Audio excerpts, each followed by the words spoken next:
토지 경매요? 잘만 하면 정말 큰 돈을 벌 수 있는 기회죠. 그런데 아차 하는 순간에 발목 잡힐 수 있는 아주 무서운 함정도 숨어 있습니다. 오늘은 그 중에서도 가장 까다롭고 또 많은 분들이 실수하는 토지 위 건물 문제, 이거 하나만큼은 제가 명쾌하게 파헤쳐드리겠습니다. 자, 그럼 바로 본론으로 들어가 볼까요?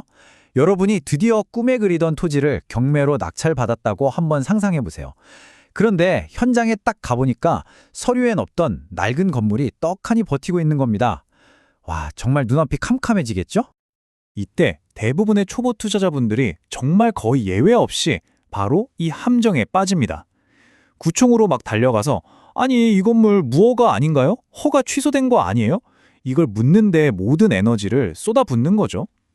근데 말이죠. 이게 바로 오늘 우리가 확실하게 깨부숴야 할 가장 큰 오해입니다. 자, 여기서 핵심은 이거예요. 일단 그 건물이 관청으로부터 사용 승인, 그러니까 준공허가를 받았다? 그럼 게임의 룰이 완전히 바뀌는 겁니다. 이건 더 이상 행정 절차의 문제가 아니에요. 완전히 다른 차원의 싸움이 시작되는 거죠. 이 표를 한번 보세요. 차이가 그냥 한눈에 딱 들어오죠. 초보자는 구청이라는 관공서를 상대로 이 건물 허가 유효한가요? 이걸 따지는 공법의 영역에 머물러 있을 때, 전문가는 이미 건물주라는 개인을 상대로 내 땅에서 나갈 겁니까? 아니면 사용료를 낼 겁니까?를 묻고 있는 거죠. 그러니까 싸움의 무대 자체가 완전히 달라지는 거예요. 이제 행정법의 영역이 아니라 개인과 개인 간의 재산권 다툼, 바로 민법의 세계로 넘어온 겁니다. 네, 이 복잡해 보이는 법적인 상황을요, 딱 이 한 문장으로 정리할 수 있습니다. 당신은 토지의 완전한 소유자고요. 그 건물은 그냥 당신 땅 위에 서 있는 다른 사람의 물건일 뿐이라는 거. 어때요? 아주 간단하죠? 바로 여기서부터 우리의 모든 전략이 시작되는 겁니다. 자, 그럼 이제부터가 진짜 중요합니다. 이 전체 판의 향방을 결정지을 단 하나의 정말 결정적인 질문, 바로 그 열쇠에 대해 알아볼 텐데요. 정말 이 질문 하나에 모든 게 달려있다고 해도 과언이 아니에요. 그 열쇠가 뭐냐? 바로 법정지상권이라는 겁니다. 말이 좀 어렵죠? 쉽게 말해서 우리 아파트 전세 계약이랑 비슷하다고 생각하시면 돼요. 중간에 집주인이 바뀌어도 세입자가 계약 기간 동안 계속 살 수 있는 권리가 있잖아요. 그것처럼 땅 주인이 경매로 바뀌었어도 건물 주인이 건물을 철거당하지 않고 계속 그 땅을 쓸 수 있도록 법이 딱 만들어준 아주 강력한 방어막 같은 거라고 생각하시면 됩니다. 그런데요, 대법원 판례를 보면 이 법정지상권이라는 방어막이 아무 때나 생기는 게 아니라고 딱 못 박아놨어요. 이 세 가지 조건이 모두 맞아떨어져야만 합니다. 특히 저 2단계가 핵심인데요. 왜 그럴까요? 은행 입장을 한번 생각해 보세요. 은행은 돈을 빌려줄 때 땅이랑 건물이 다 한 사람 거니까 담보 가치가 충분하네 라고 믿고 돈을 빌려줬단 말이죠. 그런데 나중에 경매로 주인이 바뀌었다고 건물이 철거돼 버리면 담보 가치가 확 떨어지잖아요. 그걸 막기 위한 장치인 겁니다. 그래서 저당권을 설정하던 바로 그 순간에 땅과 건물이 같은 주인이었는지가 가장 핵심적인, 그야말로 결정적인 순간이 되는 겁니다. 그러니까 핵심은 아주 간단해요.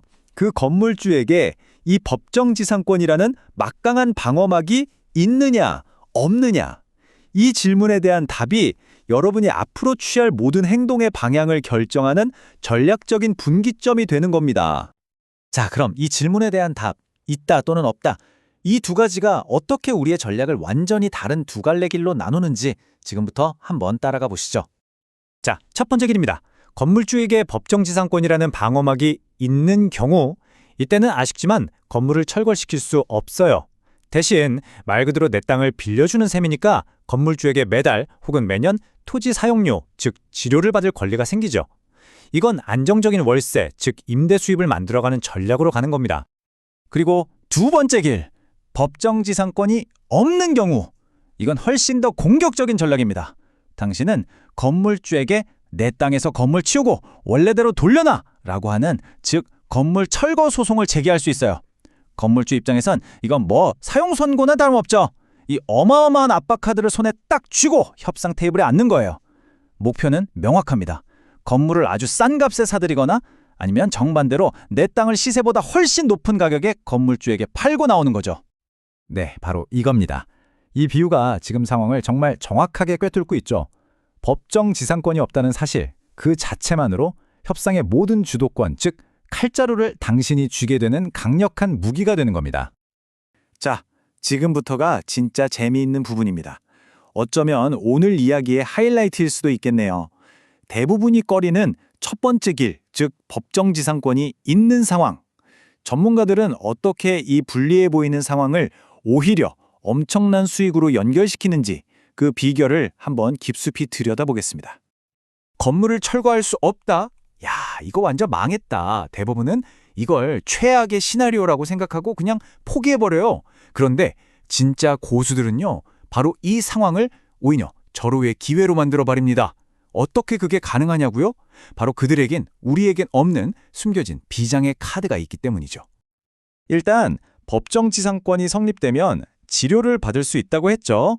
보통 법원에 치료 청구 소송을 하면요, 법원이 딱 정해주는 연간 치료가 감정가의 4%에서 많게는 7%까지 나옵니다. 요즘 같은 저금리 시대에 은행 예금이랑 비교가 되나요? 이건 뭐 엄청나게 훌륭한 수익률이죠. 그런데 말이죠, 전문가들은 단순히 이 안정적인 월세 수입에 만족하지 않습니다. 이건 그냥 패시브 인컴이 아니에요. 이건 바로 결정적인 한 방을 위한 비밀 무기입니다. 그 비밀 무기가 뭐냐? 바로 우리 민법 제287조에 숨어 있습니다.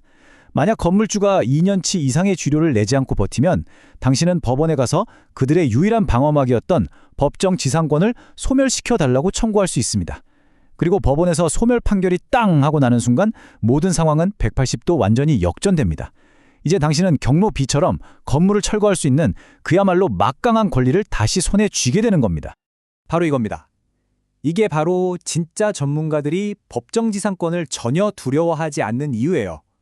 법정지상권이 있든 없든 어떤 시나리오가 펼쳐져도 나는 결국 이긴다는 명확한 승리 플랜을 처음부터 다 짜고 이 판에 들어오는 겁니다.